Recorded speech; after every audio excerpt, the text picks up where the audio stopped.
Hi, in this lesson I want to talk about some of the techniques that we can use to monitor and possibly even have a go at predicting earthquakes. Perhaps the fact I'm saying have a go at predicting earthquakes might give us an indication about how difficult this actually is to achieve. Anyway,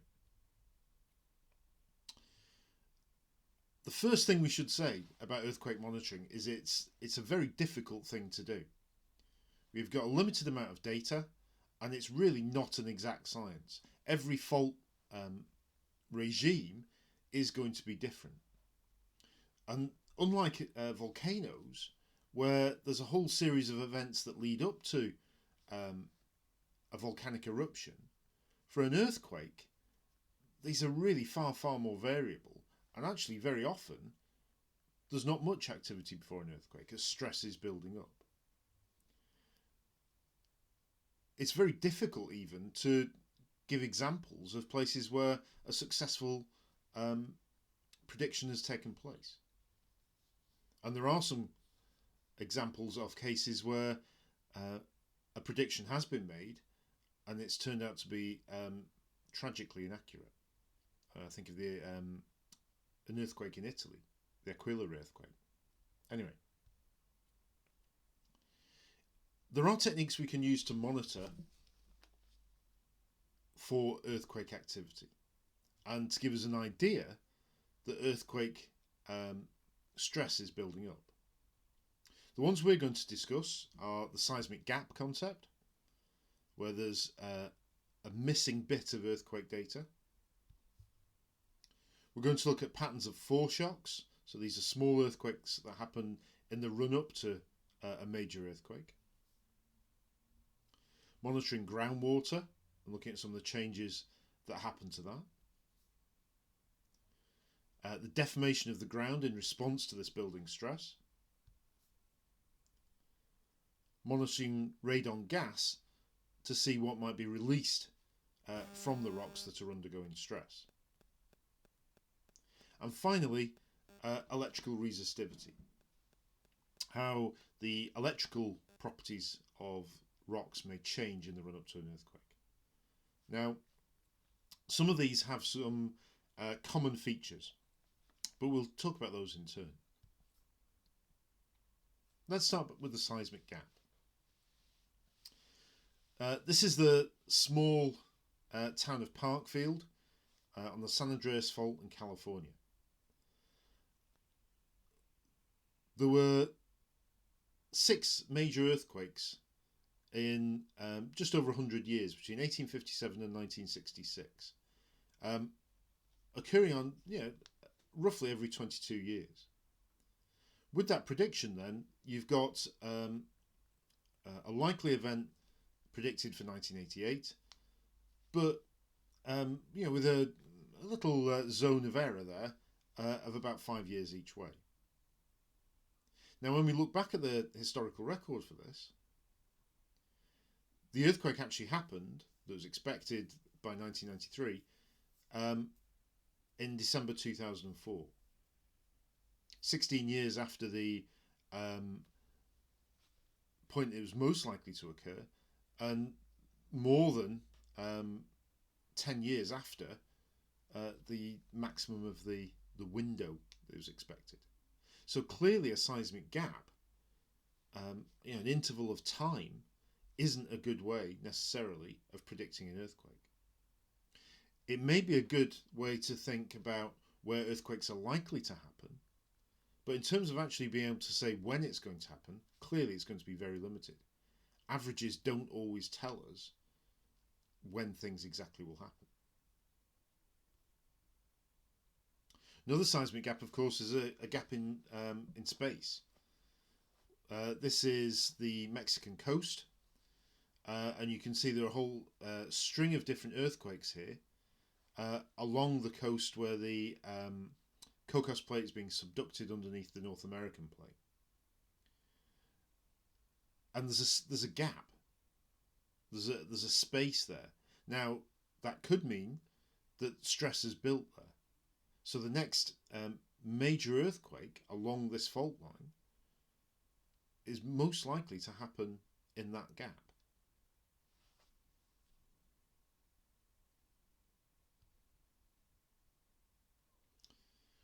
We can look at the 6 physical indicators to see how they change in the 5 stages of an earthquake. So stage 1 is where strain starts to build up. Stage 2 is where we start getting the development of microcracks or microfractures in the rock. Now these are a key common factor in some of these changes. Stage 3 then is when water gets into those cracks. Stage 4 is when the earthquake actually occurs, and stage 5 is the increase in stress after the earthquake. So, if we look at some of these changes, the velocity of P waves decreases in the run-up to a major earthquake. Now, the duration of that anomaly gives an indicator of how big the earthquake's likely to be. So the longer this anomaly, the longer the drop, the bigger the earthquake's going to be. This is because water is actually getting into the small cracks that build up as stress is building up. As water gets into that rock, it makes it less rigid, and as a result, the P wave velocity goes down.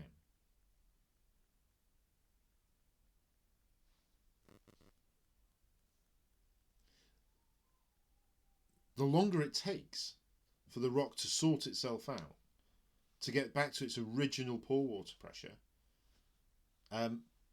shows how big the earthquake's going to be. So we see a relationship like this. You can see it's a logarithmic relationship. It's fairly limited evidence we have for this, but there does seem to be a reasonably strong relationship there.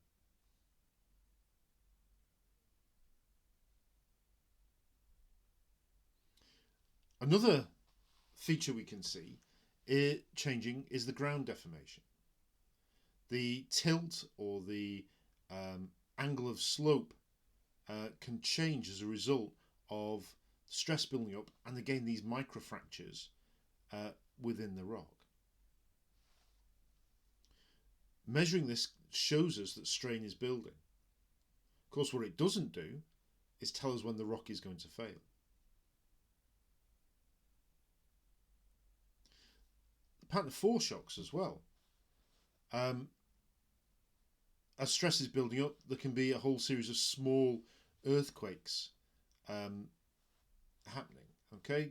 Maybe over 2.5, so not destructive, but certainly measurable. We can see that those happening in the run-up to a major earthquake event.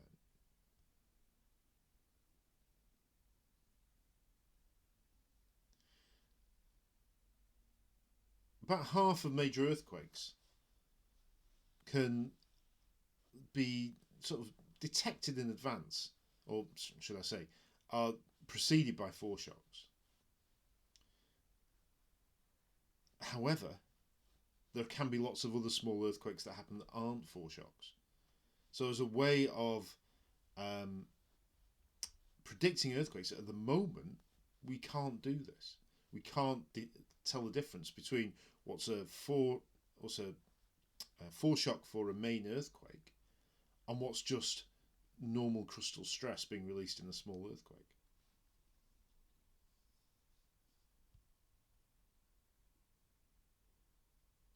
Very often it's a retrospective thing. We can see that there was an increase in foreshock activity once a major earthquake has happened.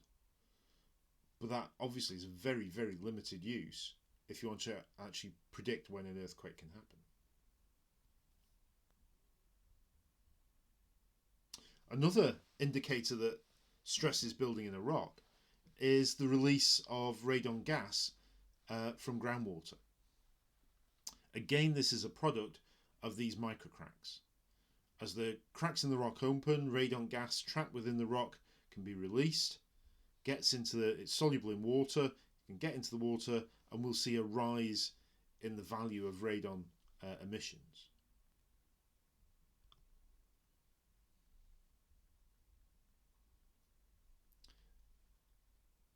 This again is a good indicator that stress is building. But still, we don't know at what point that stress will be released. We do need to be monitoring for this as well, but that, that can be done fairly straightforwardly in earthquake-prone areas.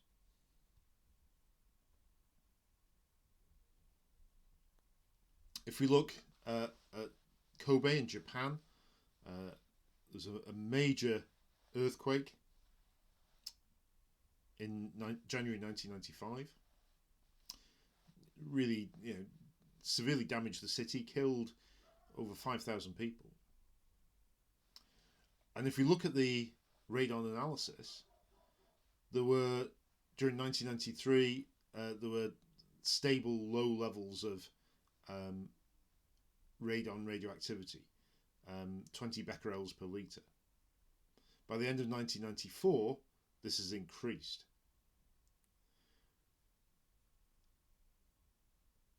Just over a week or 2 weeks before the main earthquake, we see a level going up to 250 becquerels per litre. But then the levels drop just before the large earthquake event, as these cracks that had opened up close just before the main event, and then they go back to low constant levels again as that stress is released. So this could have the potential to be a good indicator. Question is then, what do you do about this?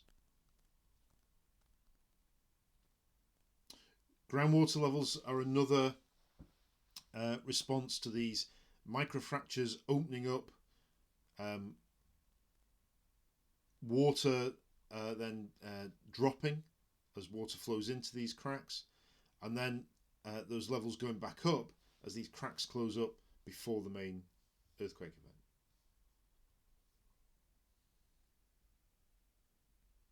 Now, there are all sorts of variations in groundwater levels, seasonal, tidal, all sorts of things. But by understanding the pattern of what's going on outside the tectonic activity, this again could be used to indicate stress is building.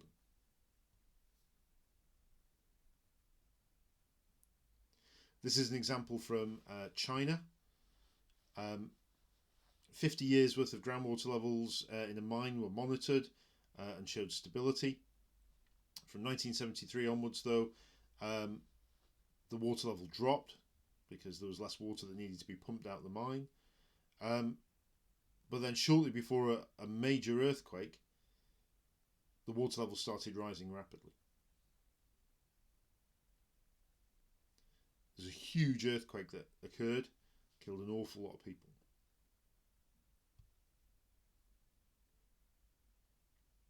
Another feature of this change in water content within the rocks, with these microfractures opening up, is its resistivity or conductivity. Rocks generally don't conduct electricity very well. Water is much better, so if you get more water in the rocks when the microfractures open up, the electrical current will have less resistance.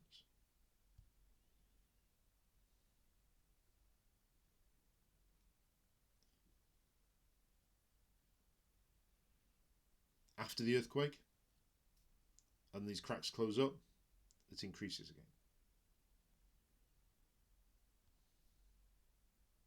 So we've got all of these different indicators that stress is building for an earthquake.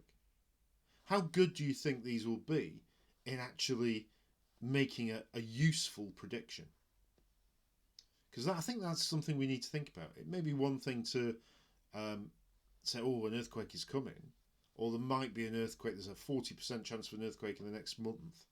But then how do people respond to that? It's a very difficult situation to manage, made even more difficult by the fact that earthquakes are more likely to occur in urban areas than you would find, say, with a volcanic event. Cities don't tend to be built right by volcanoes. Cities are often built, though, on fault zones.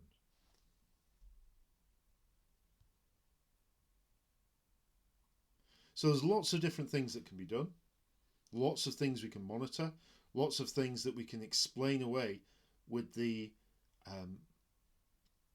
this building of stress within the rocks. In particular, the results of these microfractures. I think that's really a key way to understand what's going on.